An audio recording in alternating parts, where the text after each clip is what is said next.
Well, hello, Cove Church. So great to be with you again today as we conclude our series that we have called Flourish.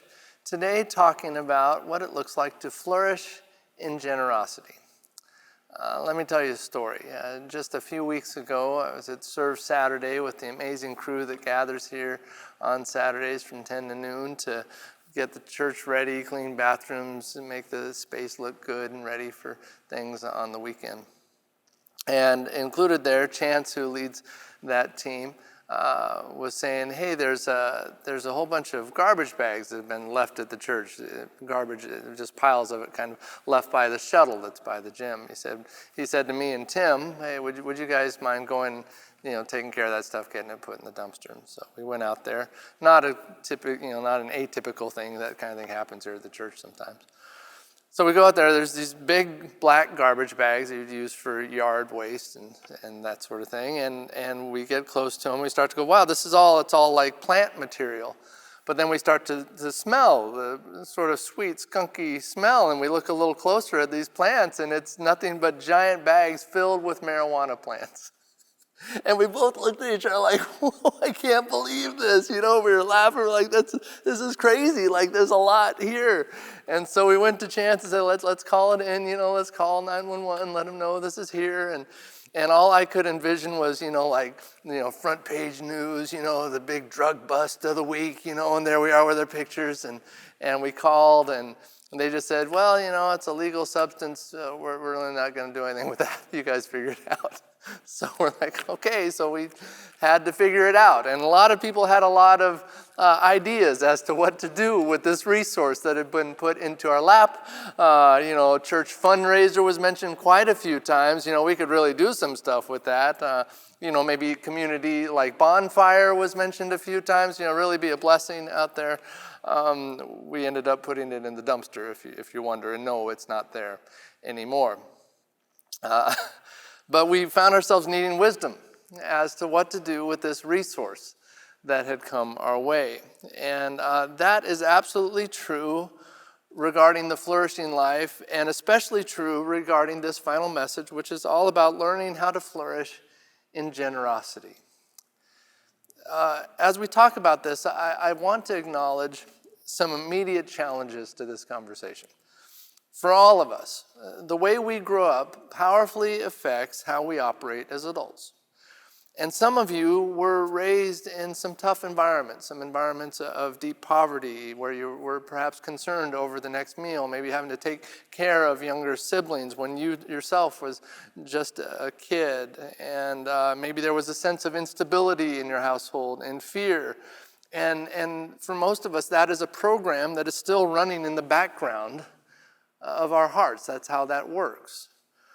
So when we start talking about living generously, living outwardly, living to give away, it's not an easy switch to flip for some. It's certainly not bigger than Jesus in our lives, but that feeling, that sense, that tension is real. And I just want you to know that in this conversation, and in this idea of growing in generosity, that I get that it's layered in many ways for all of us. We all start in different places here. And we're trusting Jesus together to give us the best next steps for who we are as individuals. And Jesus wants to give you that. So I just want you to know that I see that. Secondly, I would also acknowledge that many of us have seen this idea of generosity manipulated and abused in churches. Too many stories to mention. They're just so easy to find. But those stories, those experiences, they can try to flavor this conversation as well and perhaps make us cynical to the whole thing. And I would just invite you to take those concerns, those disappointments, those letdowns, and could you just put them in a jar and set it aside today? Or maybe for some it's like a wheelbarrow. I'm going to set that aside today so we can hear from God with fresh hearts, not tainted by those things, just a clean slate today. Could we give Jesus that opportunity today? Because God calls us to this flourishing life, and that includes flourishing in generosity. And for that to happen, it will require some changes on our part. And the first change I would point out to is this. We flourish in generosity when we recognize the gifts we already have. Let's start with the passage we're going to be in today. It's 1 Timothy chapter 6, starting verse 6. Let's read it together. Big voices, go. But godliness with contentment is great gain. For we brought nothing into the world, and we cannot take anything out of the world. But if we have food and clothing, with these we will be content. Godliness with contentment is great gain. Translation, godliness with contentment is riches, it is wealth, it is something of high value. So in this spiritual cocktail of godliness and contentment, the end result is this flourishing life. Now how that is expressed to us is it's expressed in a couple of different ways. And the first is this: understand that rich is relative. Not that you have rich relatives, but that rich is relative. Realize, all of us, we get to realize that we live in the richest time in history and in the richest nation in history. If you were able to read the scripture that we read together just a few moments ago, by global standards, you are automatically rich. Because not only do you have the ability to read, but you have the freedom and the time to do so. So congratulations, you're rich. If you work a 5-day work week, that is, for a lot of folks, what you get to work. Well, that's not the same across the world. If you get to work a 5-day work week, guess what? It means you're rich compared to the globe. That's not all. Take this. In Eugene, where Cove Church is located, the average family household income is $55,776 a year. Compare that to this. If your family makes $37,000 a year, you're in the top 4% of the world economy. You are wealthier than 96% of the global population. You are getting an A+ in the category of wealth in the world. Congratulations, you're rich. If you water your yard to make your grass green, you're rich. Many people around the world still carry water in jars on their heads so they have water to drink. We have so much water we can spray it on the ground so that our lawns are green. Congratulations, you're rich. But here's the problem. We don't feel that way, do we? Because we live in a culture of more. If I have an apartment, I want a bigger apartment. If I have a car, I want a nicer car. If I have a dog, I want a more obedient dog, which would be great, but, maybe never happened for me. But this is the land of the first world problem, isn't it? If the internet's slow, or if Starbucks gets my coffee order wrong, or if Delta Highway is backed up, I'm like, whoa, my day is ruined. How can this be? These are not the problems of most of the world. The truth is, we are rich.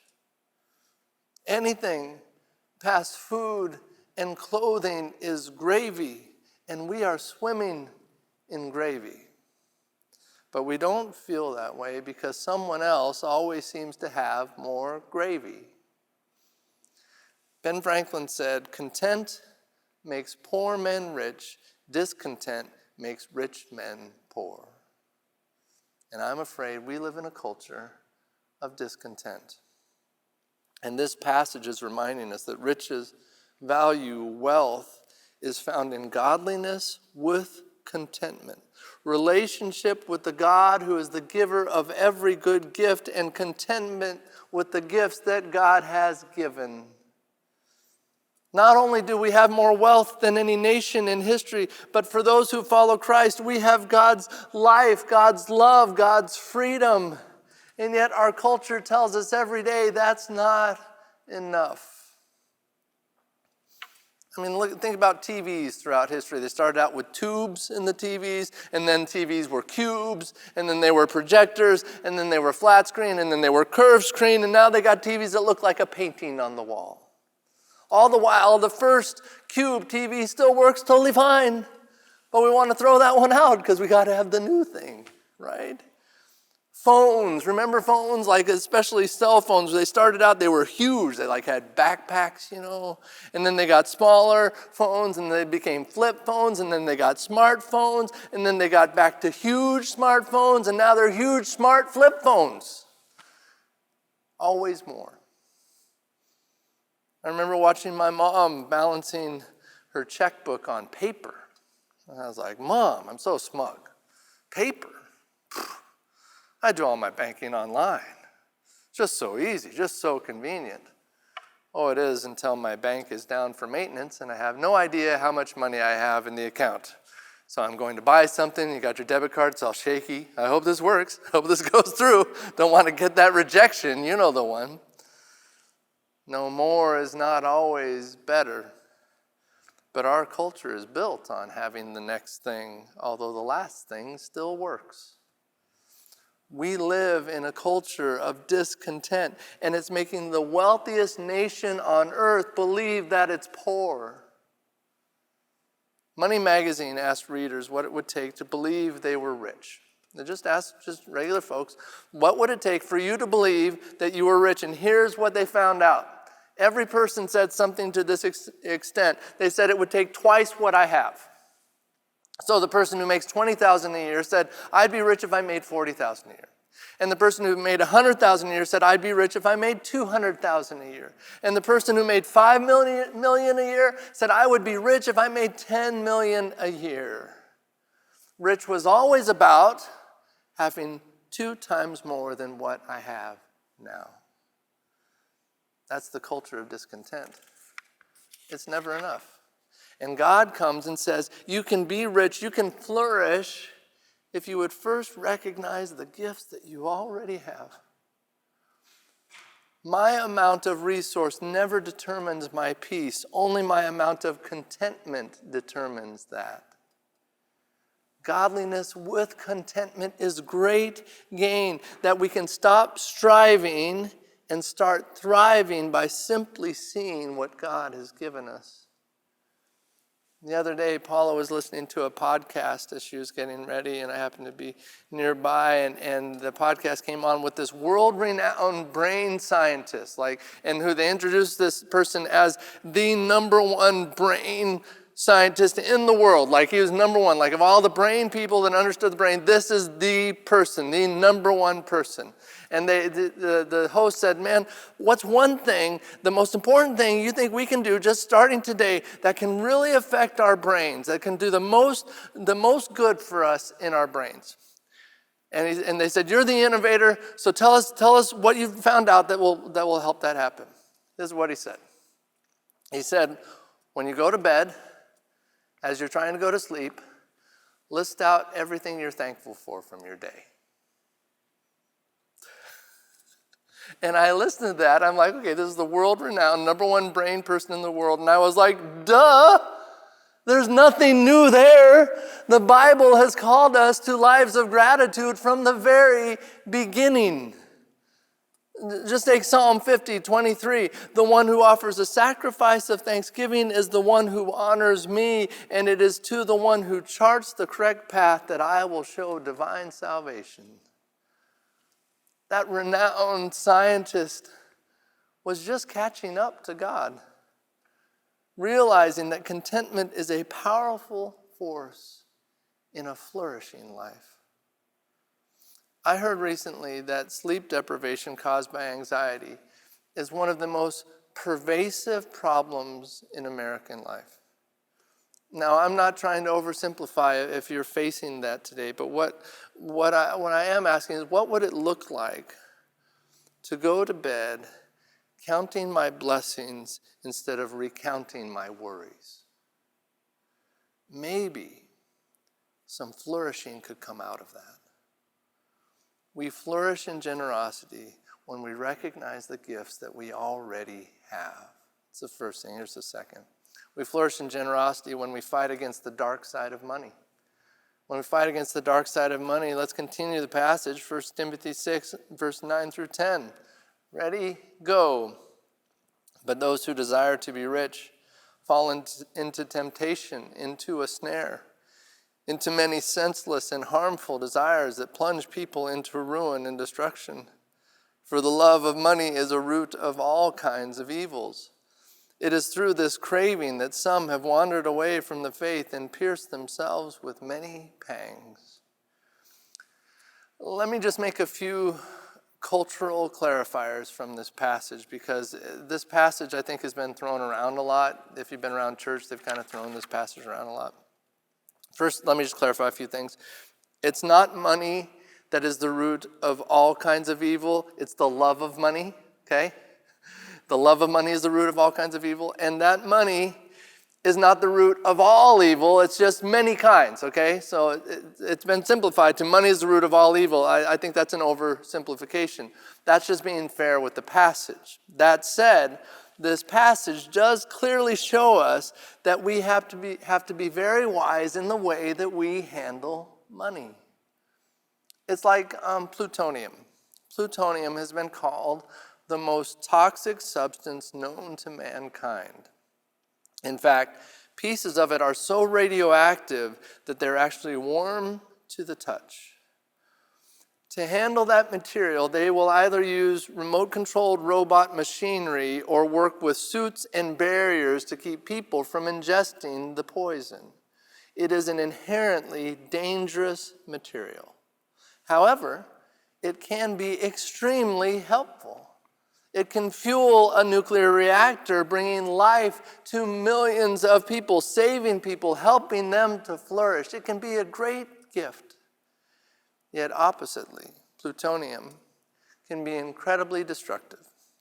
When fashioned into a nuclear bomb, it can end the lives of thousands in a millisecond. Because of those many pitfalls, that substance must truly be handled with great care. So understanding the pitfalls of that particular element become vital in using it for good. And the same is true with money, with wealth. It has this ability to bring about wonderful change, impact so many lives for the good, while at the same time, if handled improperly, it can easily destroy the life of the one attempting to wield it. We're told here the drive to be rich is a temptation. It's a snare. It leads to ruin, destruction, all kinds of evils, ending up with people wandering far from God. And I think our experience in life would tell us that's true, that we've seen that over and over.